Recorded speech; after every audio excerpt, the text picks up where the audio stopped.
আজিৰ পৰা 9 দিন পিছতে আৰম্ভ হ'ব নৱৰাত্ৰি। দেশবাসীলৈ প্ৰধানমন্ত্ৰীৰ নৱৰাত্ৰিৰ উপহাৰ। 9 দিন পিছতে হ্ৰাস কমিব দেশৰ জিএছটি।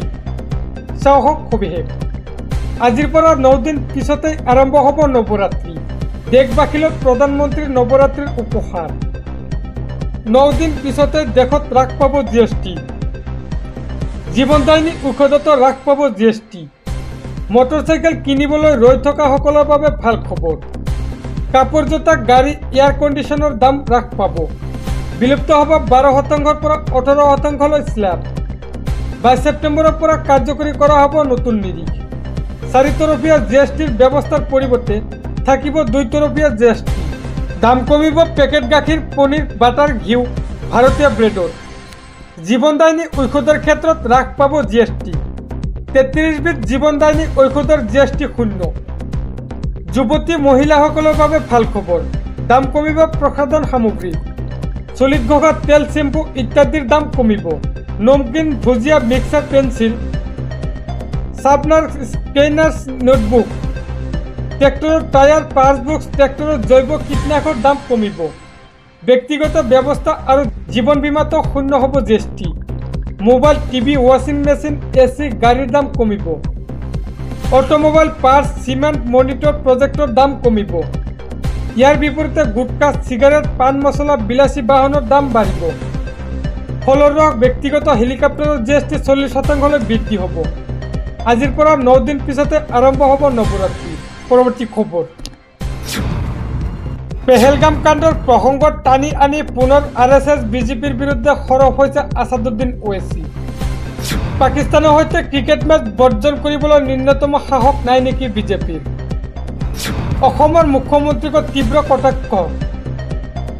চাওক সবিশেষ। ইয়াৰ আগতে ভিডিঅ'টো লাইক কৰি শ্বেয়াৰ কৰি দিব। পেহেলগাম কাণ্ডৰ প্ৰসংগৰে পুনৰ বিজেপিৰ বিৰুদ্ধে সৰব হৈছে আছাদুদ্দিন ওৱেইচি।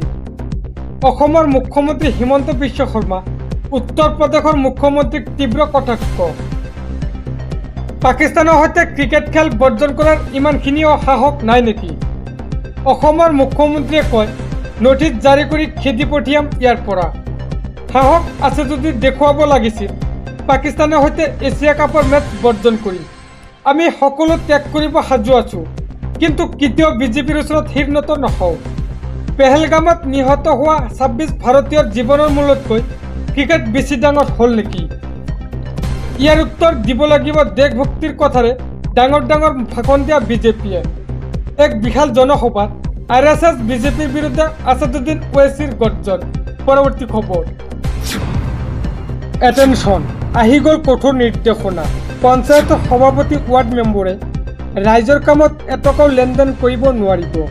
কাৰ্যালয়ত পঞ্চায়তৰ সদস্যৰ স্বামী অথবা পত্নী বহি থাকিব নোৱাৰিব। চাওক সবিশেষ। আহি গ'ল পঞ্চায়ত সদস্যসকলৰ বাবে কঠোৰ নিৰ্দেশনা। ৰাইজৰ কামত কৰিব নোৱাৰিব এটকাৰো লেনদেন। অফিচৰ কামত আনিব নোৱাৰিব পত্নী বা স্বামী। সদস্য পত্নীৰ সৈতে পঞ্চায়ত অফিচত বহি থাকিব নোৱাৰিব স্বামী। ৰাইজৰ কামত কৰিব নোৱাৰিব এটকাৰো লেনদেন। সদস্যৰ বাহিৰে পৰিয়ালৰ কোনো লোক থাকিব নোৱাৰিব পঞ্চায়ত অফিচত। জনতাৰ কাম সদস্যই নিজে কৰি দিব লাগিব। পৰিয়ালৰ কোনো লোকে কৰি দিব নোৱাৰিব হস্তক্ষেপ। সকলো পঞ্চায়তৰ সদস্যলৈ জৰুৰী নিৰ্দেশনা। স্বামীসকলে পত্নীৰ কামত আহি হস্তক্ষেপ কৰিবহি নোৱাৰিব।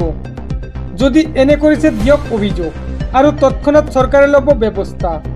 পঞ্চায়ত প্ৰতিনিধিলৈ চৰকাৰৰ কঠোৰ নিৰ্দেশনা। এই মন্তব্য ৰাজ্যৰ পঞ্চায়ত মন্ত্ৰী ৰঞ্জিত কুমাৰ দাসৰ। পৰৱৰ্তী খবৰ। কোটি কোটি মুছলমানৰ প্ৰতিবাদে ধৰিব নেকি ফল?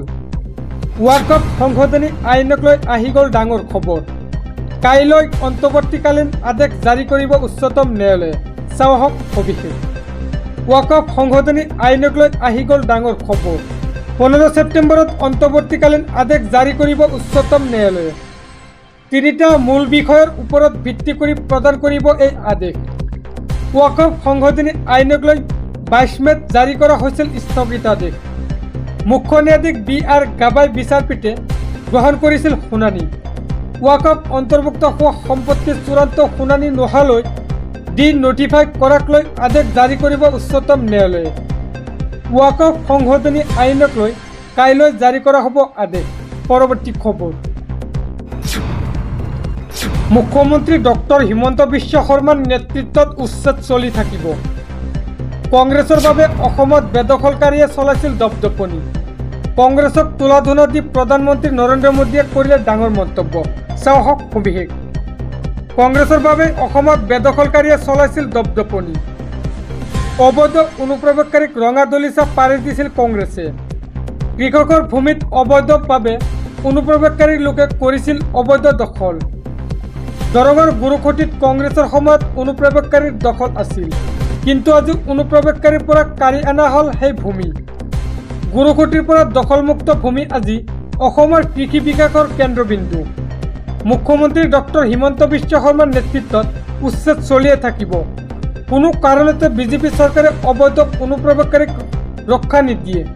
কংগ্ৰেছৰ বাবে অসমত বেদখলকাৰীয়ে চলাইছিল দপদপনি।